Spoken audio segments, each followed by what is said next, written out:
At the end of 2017, we officially created the archive, and we have a digital platform that we put in place.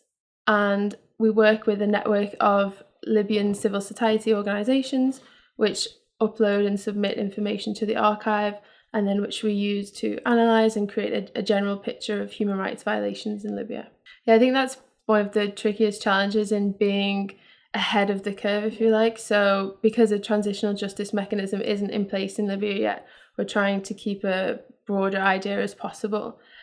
And I think the biggest challenge is the quality of the documentation that we receive. That has been one of our focuses. So making sure that the organisations that we work with and that are collaborating with us on the archive project are trained in international levels of documentation and criminal evidentiary standards, that at the highest level it could be used in a court proceedings or for a Truth and Reconciliation Commission as well, that can still get a broader picture of the violation, whereas for prosecutions obviously it would be more case specific.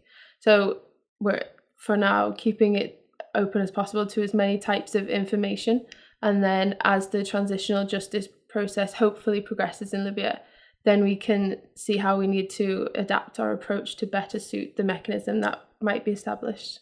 So a lot of the NGOs that we worked with were already collecting documentation before we started this project.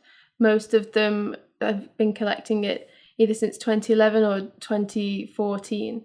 And there, most of it is done through witness testimony. So they speak to people that have either witnessed a violation or been a victim of a human rights violation. And then to that, they'll add medical reports which support the claim and potentially legal proceedings that they've filed in Libya, and the responses that they've received from the Libyan courts or the Libyan state. And then what we do is help them digitize those records. So our staff in Libya work with them to make a digital copy of it in case they haven't got one already. And then they're able to keep that for themselves, so they have a copy saved for future. And then a digital copy of the records is also uploaded to the archive that we have access to.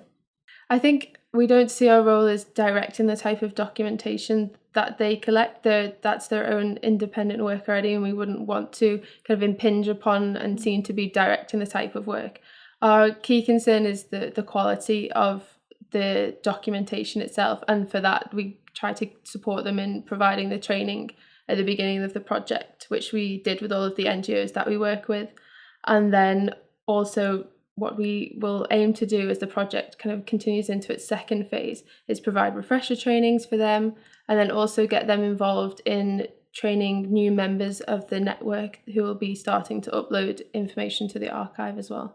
So we have had long-standing relationships with most of the organisations in the network and rely on their quality of work. And then while it's still a new project, I think the focus is on creating enthusiasm for the project and getting people interested in archiving. And I think as that enthusiasm grows, so will it'll help hone the focus on, okay, what do we have so far, and then where do we need to improve on? And one of the areas might well be things like credibility. Are we doing a thorough enough interview? Are there questions that we're not looking at? Are there types of documentation which would be really useful that we're not currently incorporating or we previously have overlooked?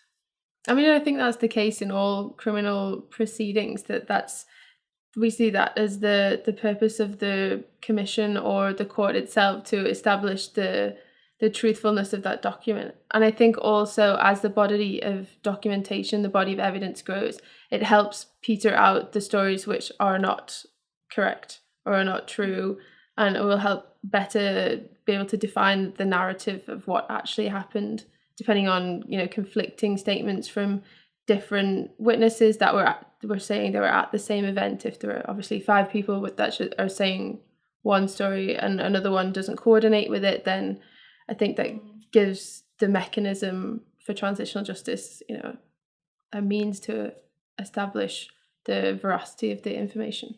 So there is a transitional justice law in Libya that was set up in 2013, and it was designed to create a fact-finding commission.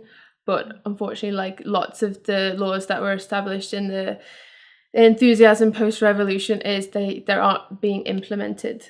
there's a tendency to create law but not actually follow it up in practice. And that's exactly what we've seen with the transitional justice law. But there's still a need to protect the information that people are documenting. So I think, first of all, we saw the case in Syria where there was a lot of work going on to document human rights violations and collecting evidence on violations of international humanitarian law as well. And nobody is really doing this in Libya on a coordinated level. So there are lots of human rights activists, lots of lawyers that are documenting human rights violations, but it's just stopping there. So some organisations use it for advocacy, and some are also trying to use it for litigation cases, whether it's in Libya or with international mechanisms. So what we wanted to do is, first of all, make sure that that information and all the hard work that's gone into it is protected, so that they have a digital copy, the organisations themselves, and also that we have a copy of it stored within the EU, that it's protected from any interference from the Libyan state. And then as well, the additional purpose to create a culture of collaboration between civil society in Libya. It's still relatively new, and often organisations aren't aware of where other organisations are working, what issues they're working on, where geographically they're focusing on. And having a network where they're collaborating, they get to meet one another and just also find out about what other organisations are doing and see where there are gaps that maybe that organisation can fill. Or, even unrelated to transitional justice, they might both be working on the same case, that they have documentation that supports the same judicial proceedings, for example.